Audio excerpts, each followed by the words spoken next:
شائقین کرکٹ کے لیے بڑی خبر، PSL 11 کی تاریخوں کا اعلان کر دیا گیا ہے۔ Chairman Pakistan cricket board PCB Mohsin Naqvi نے نیو یارک میں PSL کے روڈ شو کے دوران بتایا کہ ایونٹ 26 مارچ سے 3 مئی 2026 تک کھیلا جائے گا۔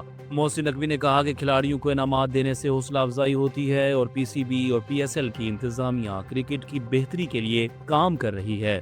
سابق کرکٹر رمیز راجہ اور وسیم اکرم نے کہا کہ PSL نوجوان کھلاڑیوں کو غیر ملکی کھلاڑیوں کے ساتھ کھیلنے کا موقع فراہم کر رہی ہے اور شائقین کرکٹ کے لیے تفریح کا بہترین ذریعہ ہے۔ پنجاب میں جاری ترقیاتی منصوبوں پر پیش رفت کے جائزے کے لیے اجلاس منعقد ہوا، جس کی صدارت سینئر صوبائی وزیر مریم اورنگزیب نے کی۔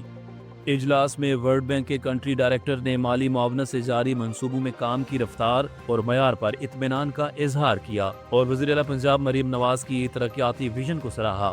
اجلاس میں صحت، تعلیم، سماجی شعبے اور ای-ماز ٹرانزٹ سسٹم کے منصوبوں میں فنڈز کے شفاف استعمال اور معیار پر تفصیلی بریفنگ دی، جبکہ لاہور میں آلودگی کم کرنے کے اقدامات اور جدید ٹیکنالوجی کے استعمال پر بھی روشنی ڈالی گئی۔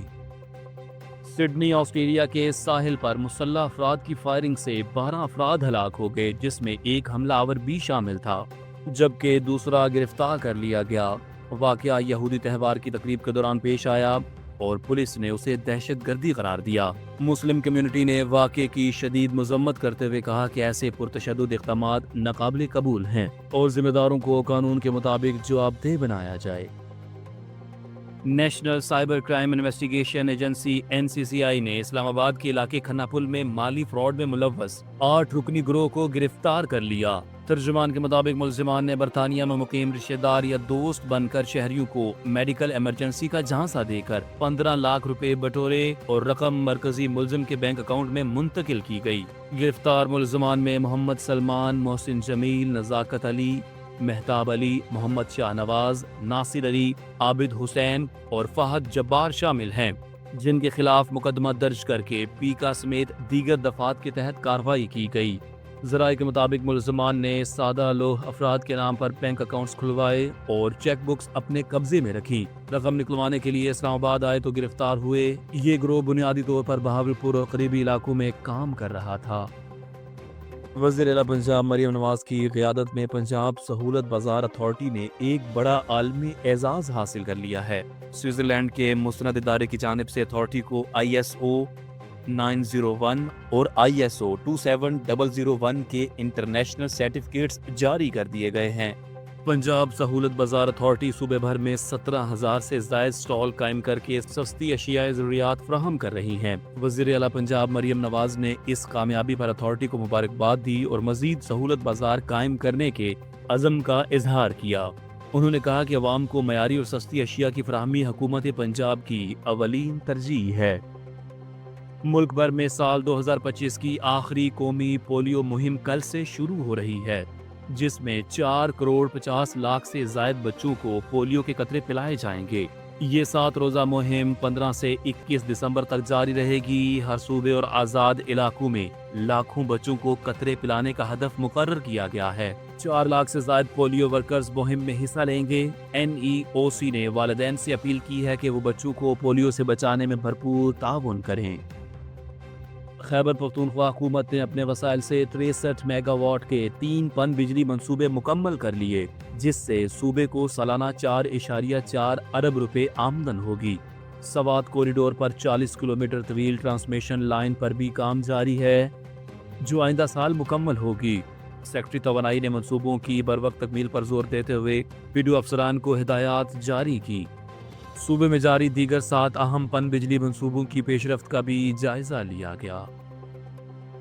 پنجاب میں بسنت کی رونقیں واپس آ رہی ہیں۔ ضلع انتظامیہ نے رجسٹریشن کی تفصیلات بھی جاری کر دی ہیں۔ ڈور اور پتنگ بنانے والے اور بیچنے والے دکاندار 1000 روپے میں حصہ لے سکیں گے، جبکہ کائٹ فلائنگ ایسوسی ایشن کی فیس 5000 روپے ہے۔ پتنگ سازوں کی رجسٹریشن 20 دسمبر سے شروع ہوگی اور بسنت نائٹ اور ڈے 6، 7 اور 8 فروری کو سجیں گے۔ تیار ہو جائیں، اس سال پتنگ بازی کا مزہ دوبالا ہوگا۔ Pakistan virtual assets regulatory authority کے چیئرمین بلال بن ثاقب نے کہا ہے کہ پاکستان نے تاریخ میں پہلی بار عالمی ایکسچینج کے لیے شفاف اور منظم راستہ کھول دیا ہے۔ بائنانس اور HTX کو NOC جاری کرنا ادارہ جاتی تبدیلی اور نئی سوچ کا عملی قدم ہے، جس کے تحت اینٹی منی لانڈرنگ اور دہشت گردی کی مالی معاونت کی نگرانی ممکن ہوگی۔ بلال بن ثاقب نے کہا کہ پاکستان دنیا کے پہلے 3 کرپٹو اپنانے والے ممالک میں شامل ہے اور 3 سے 4 کروڑ پاکستانی ڈیجیٹل اثاثے استعمال کر رہے ہیں۔ یہ فریم ورک صنعتوں اور ٹریکنگ دونوں کے لیے فائدہ مند ہے۔ انہوں نے کہا کہ اگلے 10 سال میں پاکستان ٹیکنالوجی کے ذریعے اپنی خود مختاری مستحکم کرے گا، اور دوسری جانب نوجوانوں کو مستقبل کی تیاری کا پیغام بھی دیا۔ وزارت خزانہ نے وضاحت کی ہے کہ IMF کی EFF پروگرام میں شامل اقدامات کوئی نئی یا اچانک شرائط نہیں، بلکہ پہلے سے طے شدہ اصلاحاتی ایجنڈے کا تسلسل ہیں۔ حکومت نے پروگرام کے آغاز پر اپنی اصلاحاتی پالیسیاں IMF کو پیش کی، جو مرحلہ وار MFFP میں شامل کی گئی ہیں۔ اعلامیے میں کہا گیا کہ اصلاحات ملک کے معاشی استحکام اور پائیدار ترقی کے لیے ضروری ہیں، جن میں سرکاری ملازمین کے اثاثہ جات کے گوشوارے، نیب کی خود مختاری، صوبائی اینٹی کرپشن اداروں تک مالی معلومات کی رسائی اور دیگر اصلاحاتی اقدامات شامل ہیں۔ وزارت نے واضح کیا کہ تازہ MEFP میں شامل اقدامات پہلے سے طے شدہ ایجنڈے کا فطری تسلسل ہے۔ آزاد جموں کشمیر میں اسپیشل کمیونیکیشن آرگنائزیشن SCO نے ویژن 2025 کے تحت 11واں سافٹ ویئر ٹیکنالوجی پارک فعال کر دیا ہے، جس سے خطے میں جدید ٹیکنالوجی اور IT کے شعبے میں نئے مواقع پیدا ہوئے ہیں۔ پارک میں 50 IT سیٹ اپس کے قیام سے نوجوانوں کو روزگار کے مواقع ملیں گے اور معیشت میں بہتری آئے گی۔ نئے پارک میں سٹارٹ اپس، فری لانسنگ اور پیشہ ور افراد کے لیے تیز رفتار انٹرنیٹ، بلا تعطل بجلی اور جدید IT ایکو سسٹم دستیاب ہے۔ SCO کی مسلسل پیش رفت نے آزاد جموں کشمیر میں ڈیجیٹل ترقی کے نئے دور کا آغاز ممکن بنایا ہے۔ بلوچستان کی مسیحی برادری کے شہداء کے اعزاز میں کرسمس کی تقریب منعقد ہوئی، جس میں گورنر بلوچستان جعفر خان مندوخیل اور کور کمانڈر کوئٹہ نے شرکت کی۔ تقریب میں ملک و قوم کے لیے جانوں کا نذرانہ پیش کرنے والے شہداء کو خراج تحسین پیش کیا گیا۔ گورنر اور کور کمانڈر نے تمام مذہبی برادریوں کو پاک فوج کے ساتھ یکجہتی کو سراہا اور مسیحی برادری کو کرسمس کی مبارکباد دی۔ تقریب میں مذہبی ہم آہنگی اور قومی اتحاد کو پاکستان کی اصل طاقت قرار دیا گیا۔